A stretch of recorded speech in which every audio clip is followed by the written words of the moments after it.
RCV Notícias.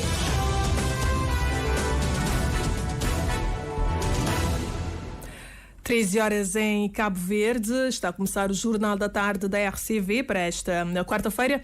Abrimos a conhecer os títulos. Boa tarde. Doentes com doenças crónicas reclamam da forma como as receitas médicas são prescritas, obrigando-os a fazer várias deslocações às estruturas de saúde em busca de uma receita. E a ANPS refuta responsabilidades nas dificuldades que os doentes crónicos têm em conseguir uma receita e diz que há uma portaria que regulamenta o assunto. O Instituto Nacional de Saúde Pública alerta para o aumento da possibilidade de contração da dengue hemorrágica com a circulação em simultâneo no país de um novo tipo de dengue. TLCV e Sindicato dos Pilotos reunidos sob a mediação da Direção-Geral do Trabalho.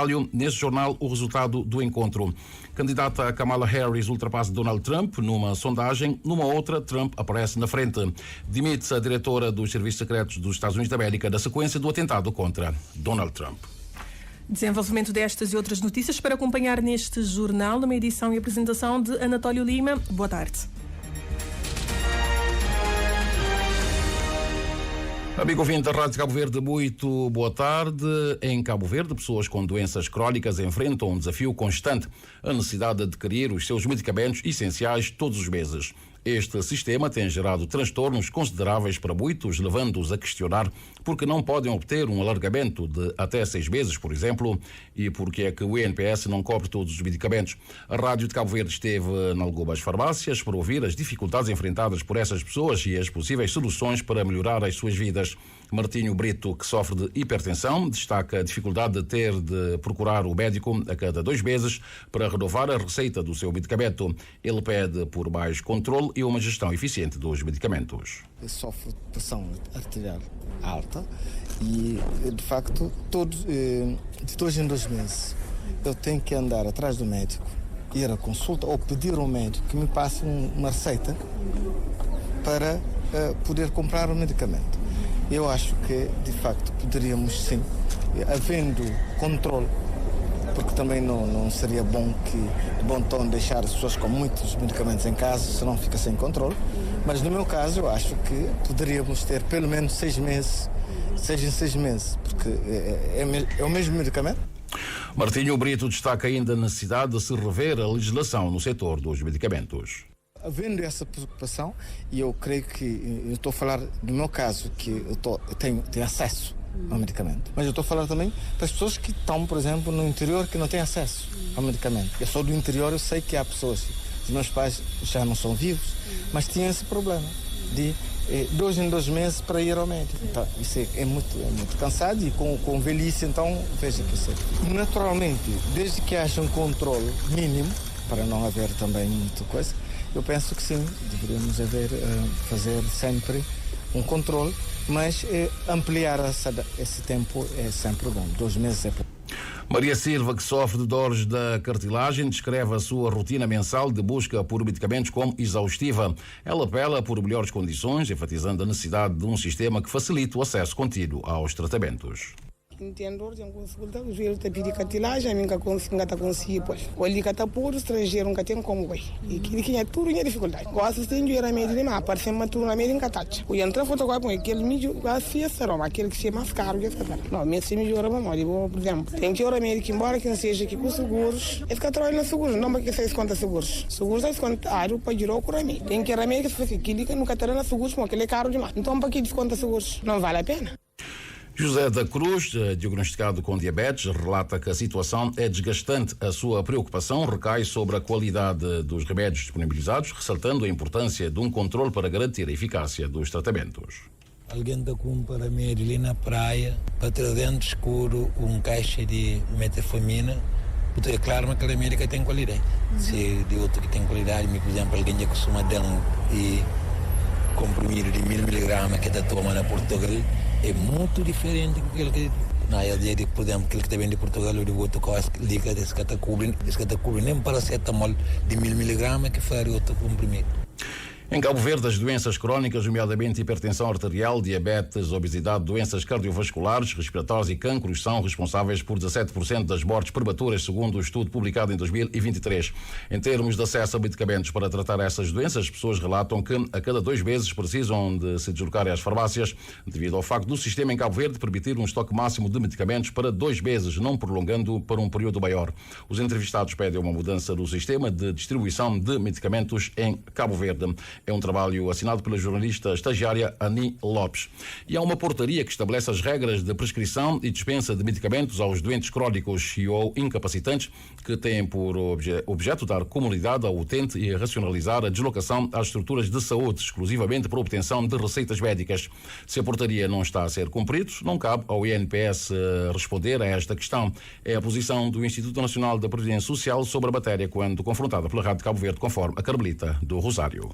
A RCV, vários utentes com doenças crónicas falam do carvalho a que estão sujeitos para se conseguir uma receita médica cuja validade é de 2 meses. Uma prática que contraria a portaria número 43/2017, 16 de novembro. Androaldo Araújo, chefe da secção de liquidação das prestações Sul do INPS, explica que a portaria é exatamente como se deve ser o procedimento na prescrição das receitas médicas. O INPS, como todos sabem, nós gerimos com as leis. E neste caso específico também, com relação às receitas, nós temos portarias em que temos que seguir. Para o caso dos doentes crónicos, há uma portaria, que é a portaria número 43/2017, em que faz referência exatamente aos doentes crónicos. Portanto, nessas circunstâncias, os pacientes são prescritos 3 vias e essas 3 vias têm validade de 60 dias por cada um. O que quer dizer que teremos mais ou menos um número de 180 dias para aviarem os medicamentos. Portanto, devem ir com uma receita pela primeira vez, a segunda e a terceira, o que não corresponde com a realidade e a ideia que as pessoas têm que o INPS faz a gestão dos 60 dias para efeitos de aviamento. Para além desta portaria, há um formulário que deve ser preenchido pelos médicos, o que na prática não tem acontecido. Porém, se estes casos e continuam a acontecer, o INPS nos remete a quem deve estar ciente sobre a violação desta portaria. Pode estar a acontecer, mas o que é que se diz? A lei, quando se aplica, é para todos, então não podemos aceitar que as pessoas não conhecem. Se carece de alguma necessidade para que se faça chegar esta informação aos nossos utentes, é evidente que o INPS poderá, na verdade, fazer alguma informação que possa ser útil, que possa chegar, mas a responsabilidade dessa situação ou dessas informações é do Ministério da Saúde, que é quem faz, que é responsável pela publicação da lei. Para se ser mais conciso com esta matéria, explica-se que a portaria 43/2017, 16 de novembro, diz num dos seus artigos que a receita médica deve ser composta em 3 vias. Cada via tem a validade de 60 dias, fazendo com que a validade das receitas seja de 180 dias a contar da data da sua prescrição.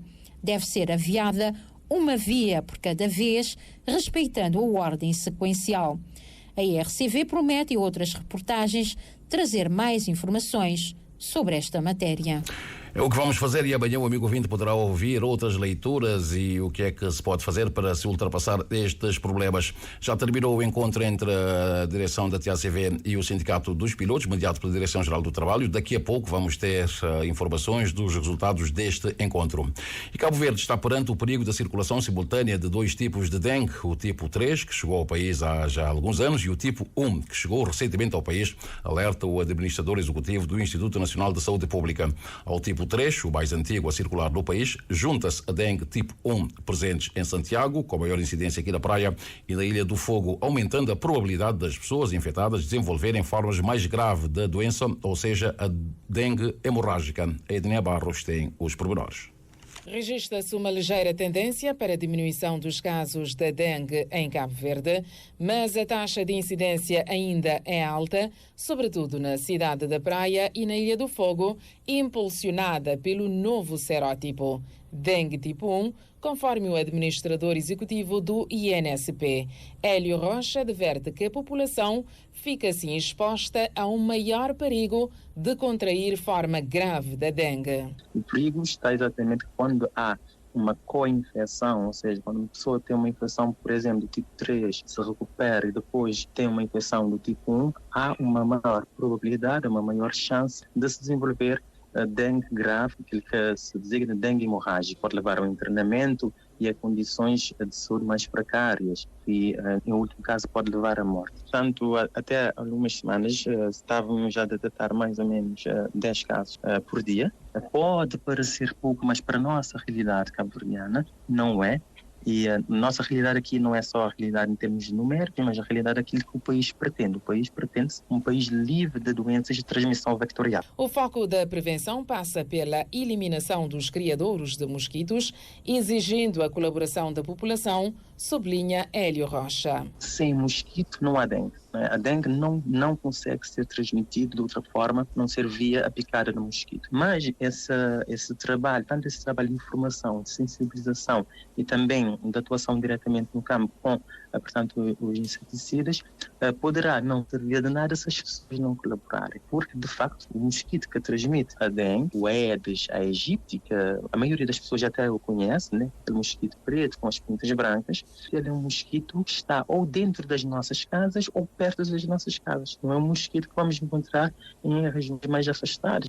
Hélio Rocha alerta que a repasta dos mosquitos através da picada precisa ser cortada para evitar que as coisas saiam do controlo e explica. Ou seja, quando o mosquito pica a pessoa, ele está exatamente a recolher nutrientes para fazer a maturação dos ovos. E aqui cabe um número importante. Cada mosquito fêmea vai fazer uma postura, ou seja, vai colocar ovos. Em cada postura estamos a falar do número entre 150 a 250 ovos por mosquito, por postura. Então, se o mosquito vive em torno de 40, 50 dias, né, só fazemos as contas para ver como é que facilmente as coisas podem sair do controle. O cuidado deve ser agora redobrado nessa época das chuvas, que aumentam a probabilidade da proliferação de criadouros naturais de mosquitos, que poderá levar ao aumento da densidade dos mosquitos.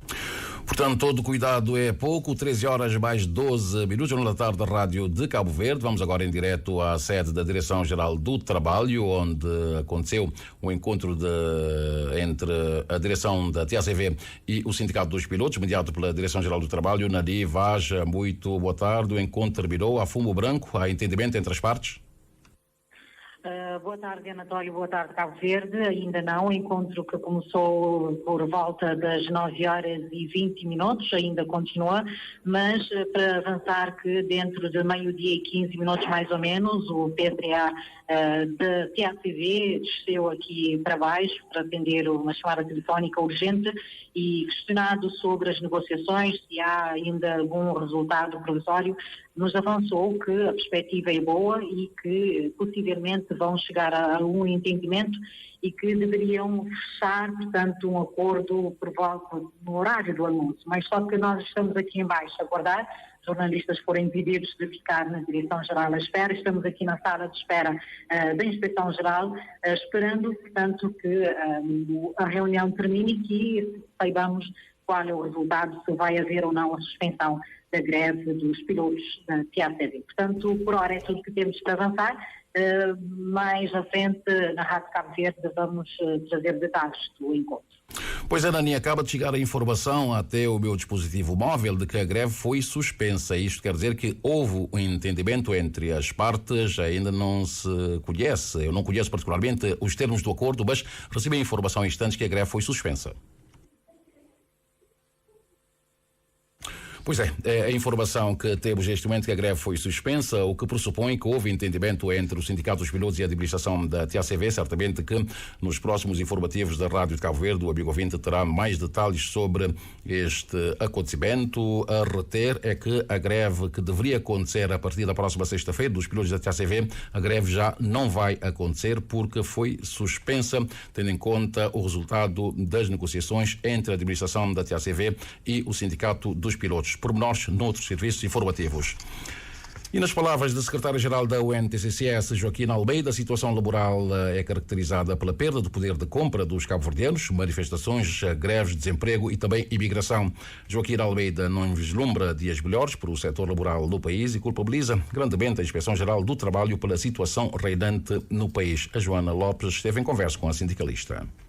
Para Joaquina Almeida, a situação laboral no país não é boa. Fala de desemprego, imigração em massa, greves e manifestações para caracterizar a situação laboral nas nossas ilhas. A situação laboral no país não é das melhores. Podemos dizer que avalia-se basicamente pela perda do poder de compra, pelas constantes manifestações, pelas greves, pela taxa de desemprego, bem como pela migração. Ao desemprego jovem, isso é uma triste realidade, porque continua elevadíssima. Assegura que há várias violações do direito laboral, como assédio moral e sexual e despedimentos sem justa causa. Há muitas violações do direito laboral em Cabo Verde, que vai desde o não pagamento, empresas que não cumprem, violam as leis, não pagam as horas extras, não enviam os descontos ao INPS,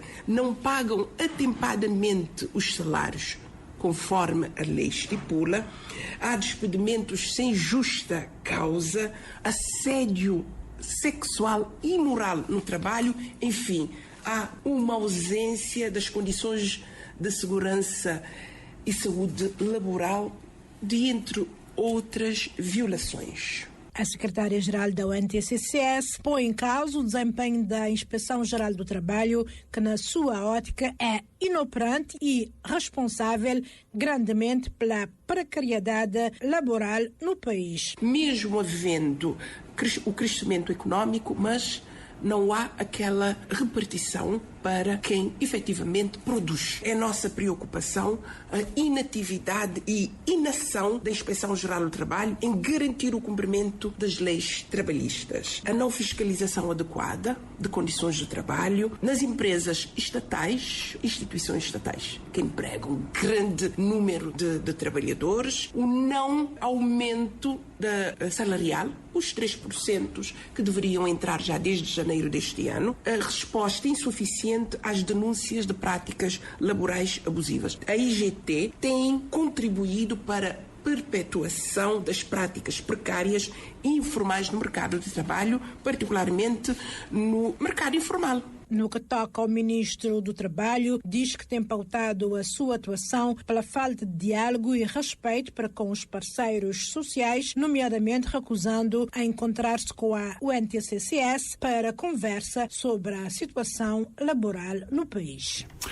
E a Rádio de Cabo Verde tentou também ouvir a outra central sindical, a CCSL, no âmbito daquilo que vai acontecer no Parlamento na próxima semana, o debate sobre o Estado da Nação, para ouvir a esta outra central sindical a sua perspectiva, a análise que faz da atual situação laboral no país e aquilo que se perspectiva para os próximos tempos. Tentamos, mas não tivemos sucesso, pelo que vamos tentar outras leituras daquilo que é considerada a realidade do país nos diferentes setores da atividade.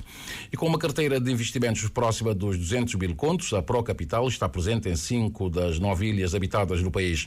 Dessas, Santiago é a que absorve a maior fatia deste bolo, de acordo com os dados divulgados hoje pelo presidente desta instituição pública de capital de risco, Eugênio Melo.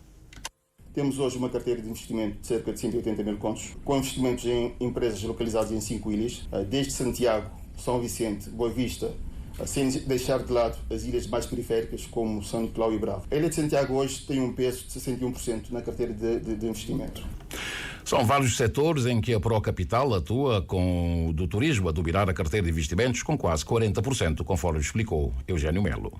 Como transporte, agronegócio, pescas, indústria, turismo, hotelaria, sendo este último setor de ter uma posição dominante na carteira, com um peso de 36% de todo o investimento já realizado. O presidente da Procapital destaca ainda a participação da instituição em projetos estruturantes em ilhas periféricas, como São Nicolau e Brava. Um destes projetos é o Complexo de Pesca São Nicolau, que resulta de uma parceria público-privada com a concessão para a construção de infraestrutura industrial e exploração de cais de pesca. É um projeto estruturante que prevê atuar como uma one-stop shop no Cais Tarrafal de São Nicolau, tendo como principais atividades a conservação a frio, com uma capacidade instalada prevista para 300 toneladas. Dados divulgados pelo presidente da Procapital, Eugênio Melo, a propósito do 5º aniversário do organismo que se assinala hoje. Criada em 2019, a Procapital tem a ambição de investir em empresas consolidadas e em startups com elevado potencial de crescimento.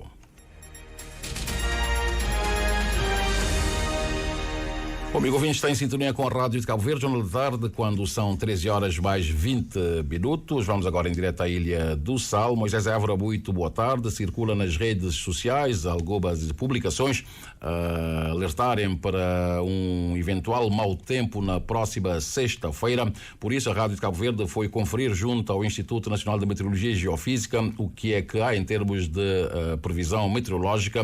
Boa tarde, Moisés. As pessoas podem ficar tranquilas ou há efetivamente a previsão deste mau tempo conforme as redes sociais?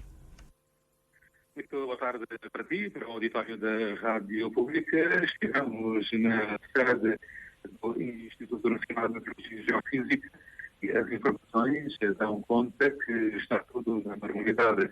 Temos alguma chuva, inclusive tudo aponta para que amanhã à noite tenhamos mais chuvas. Tudo na normalidade, os dados que a Rádio de Cabo Verde conseguiu apurar. Não vai haver aumento do vento, nem agitação do mar. Aliás, nesta altura podemos adiantar que São Vicente que conta com um vento mais forte, na ordem dos 28 km, o que é normal também no que diz respeito aos dados do Instituto. O mar está tranquilo, é uma previsão para as próximas 48 horas, uma temperatura nesta altura nos vários pontos do país que oscila entre os 25 aos 29 graus.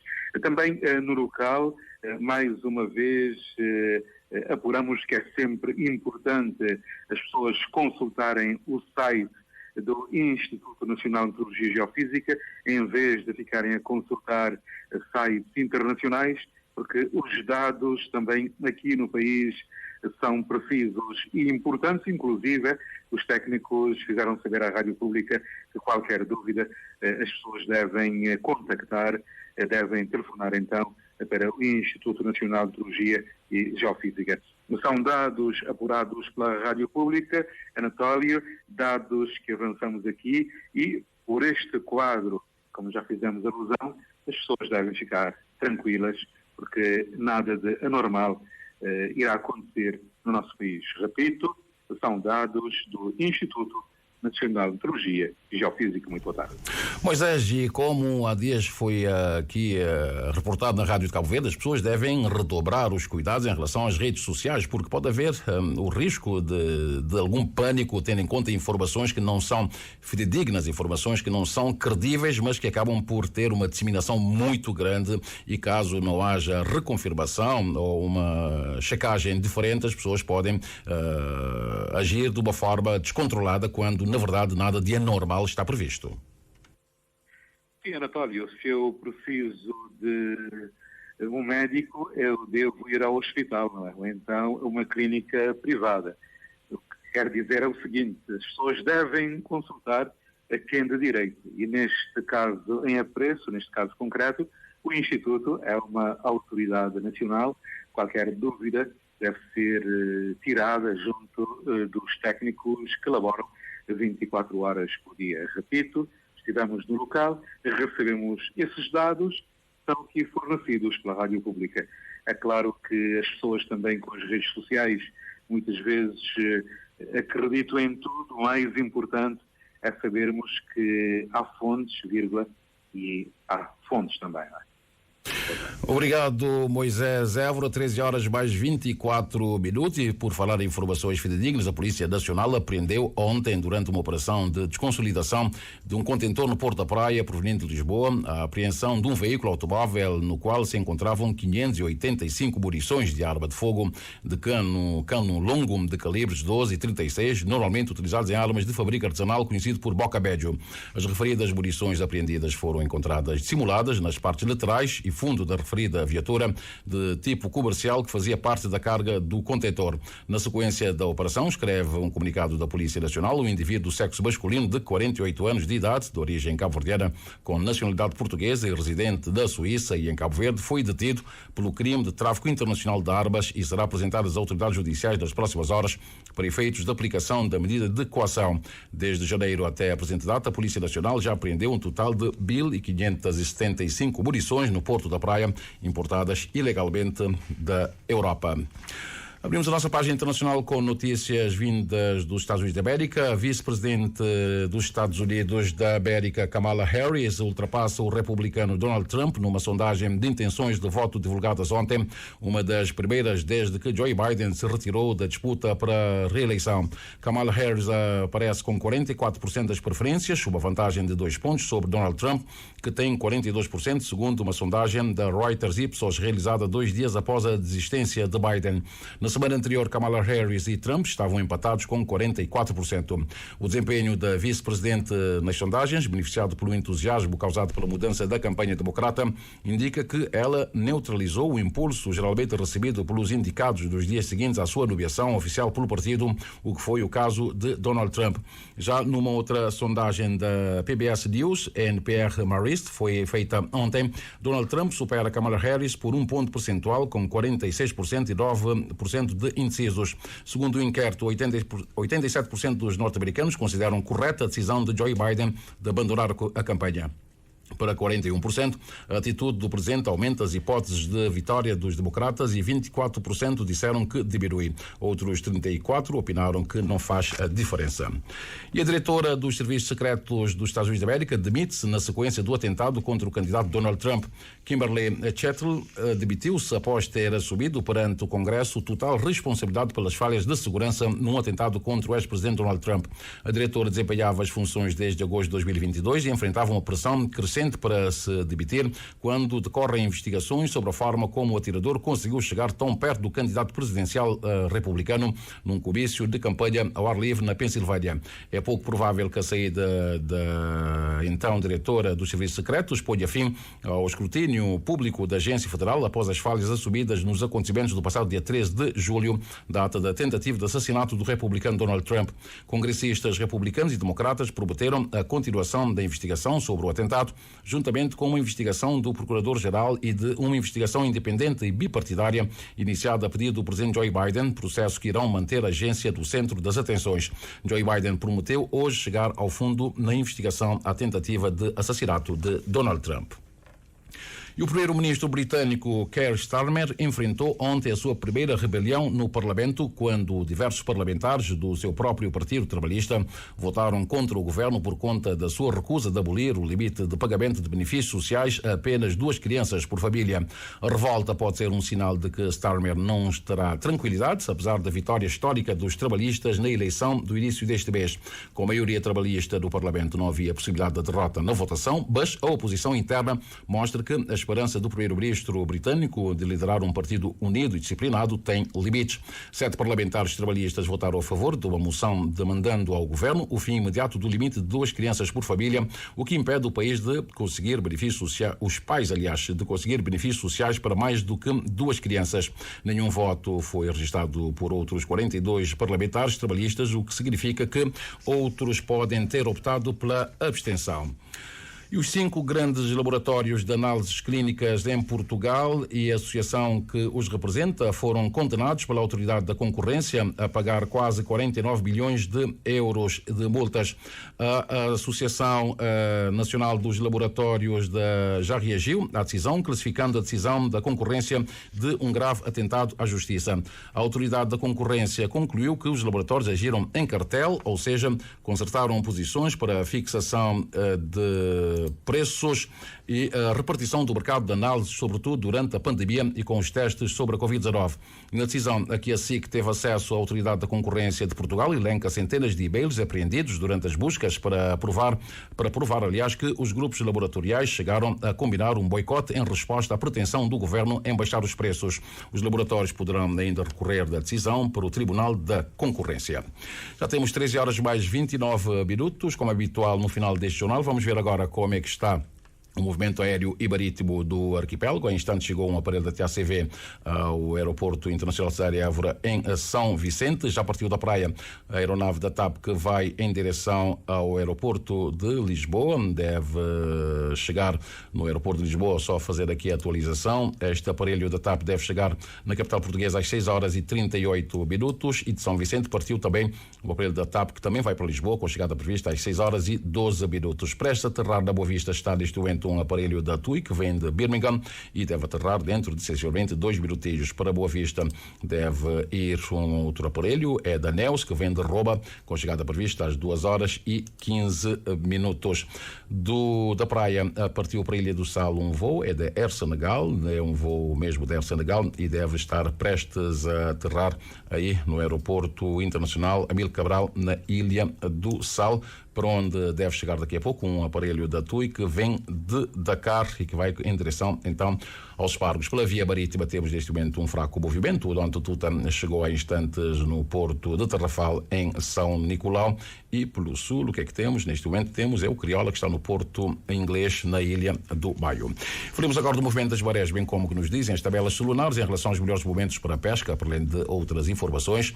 Para esta quarta-feira, 24 de julho, o sol despontou às 6h15 e o pôr do sol será às 19h06 e 8 segundos. A lua encontra-se na fase gibosa minguante, começou o dia visível no céu e o ocaso lunar aconteceu às 9h13 pelo oeste, mas a lua volta a sair pelo leste às 21h55. A primeira baixa-mar do dia aconteceu às 2h04 e a seguinte acontece daqui a pouco às 14h48. A primeira praia-bar aconteceu às 8h31 e a seguinte será às 20h57.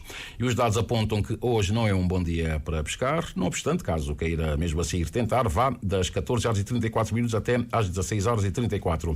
Para amanhã, quinta-feira, a primeira baixa-mar do dia vai acontecer às 2h48 e a seguinte será às 15h33. A primeira praia-bar será às 9h15 e a seguinte às 21h43. Em relação à pesca, amanhã, quinta-feira, será um dia regular para pescar, sendo os melhores momentos das 3h03 até às 5h03, ou então mira das 15h23 até às 17h23. 13h32. Recordemos os títulos que fizeram esta edição. Dissemos na abertura deste jornal que os doentes com doenças crónicas reclamam da forma como as receitas médicas são prescritas, obrigando-os a fazer várias deslocações às estruturas de saúde em busca de uma receita. E a ANPS refuta responsabilidades nas dificuldades que os doentes crónicos têm em conseguir uma receita e diz que há uma portaria que regulamenta o assunto. O Instituto Nacional da Saúde Pública alerta por o aumento da possibilidade da contração da dengue hemorrágica com a circulação em simultâneo no país de um novo tipo de dengue. TACV e Sindicato dos Pilotos reunidos sob a mediação da Direção-Geral do Trabalho e, ao que tudo indica, a greve foi suspenso, quer dizer então que houve entendimento entre as partes. Nos próximos serviços informativos, o amigo ouvinte deverá ficar a conhecer melhor o que é que as partes acordaram. Candidata Kamala Harris ultrapassa Donald Trump numa sondagem, numa outra, Donald Trump aparece na frente. Dimite-se a diretora dos Serviços Secretos dos Estados Unidos da América na sequência do atentado contra Donald Trump. Anatólia Lima na edição e apresentação deste jornal. Na técnica temos o Wilson Andrade e no apoio à realização esteve a Keila Brito. Às 14 teremos os títulos com a Edneia Barros.